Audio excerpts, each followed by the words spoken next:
Praise the Lord. கர்த்தரும் இரட்சகருமாகிய இயேசு கிறிஸ்துவின் இனிய நாமத்தினாலே உங்களுக்கு என் அன்பின் வாழ்த்துக்கள்.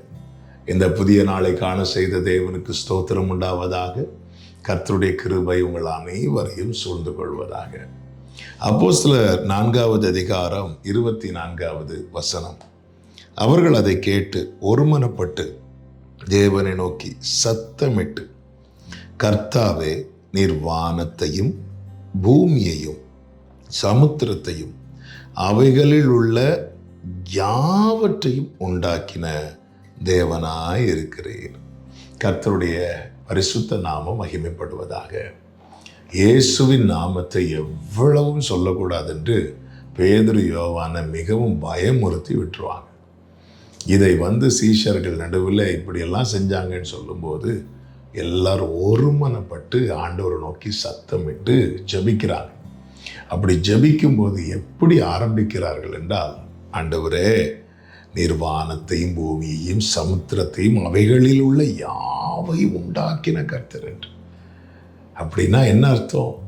ஆண்டவரே, எல்லாவற்றையும் நீங்கள் தான் சிருஷ்டிச்சிருக்கிறீங்க. அப்போ எல்லாவற்றின் மேலும் அதிகாரம் உமக்கு தான் இருக்கிறது.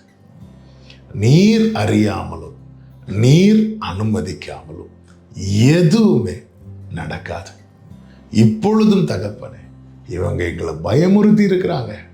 இவங்க எங்கே இருக்கிறாங்க? பூமியில் இருக்கிறாங்க. பூமி யார் தான் படைச்சார்? நீங்கள் தான் படைச்சிங்க.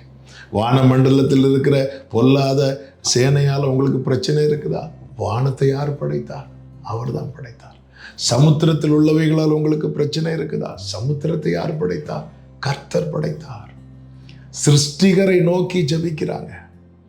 ஆமென். அப்படி ஜெபித்த ஜெபத்தினால் அவங்களுக்கு என்ன கிடைக்கிறது? வேதம் சொல்லுகிறது 31வது வசனத்தில், அவர்கள் ஜெபம் பண்ணும்போது அவர்கள் கூடியிருந்த இடம் அசைந்தது. அவர்கள் எல்லாரும் பரிசுத்த ஆவியினால் நிரப்பப்பட்டு தேவ வசனத்தை தைரியமாய் சொன்னார்கள். இன்னைக்கு எங்கிருந்து உங்களுக்கு பிரச்சனை வருது? ஒன்றை புரிந்து கொள்ளுங்கள், அது எல்லாவற்றையும் சிருஷ்டித்தவர் நாம் ஆராதிக்கிற தேவன்.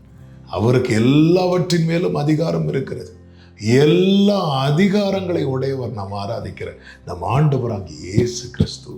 அவர் சொல்ல ஆகும், அவர் கட்டளையிட நிற்கும். சமுத்திரத்தை குவியலாய் நிற்க வைத்தார் அல்லவா? ஏனென்றால் அதை உருவாக்கினது கர்த்தர். நட்சத்திரங்களெல்லாம் ஞானமாய் படைத்தார் அல்லவா? சூரியனை யோசுவாவுக்காக ஒரு இரவு முழுவதும் நிற்க வைத்தார் அல்லவா? உண்டாக்கினது கர்த்தர்.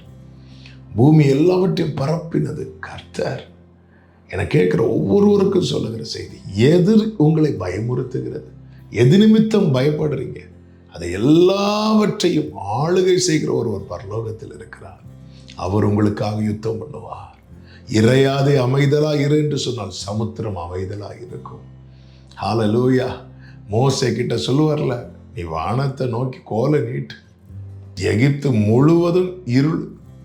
அது அவர் ஆளுகை கீழே இருக்கிறது.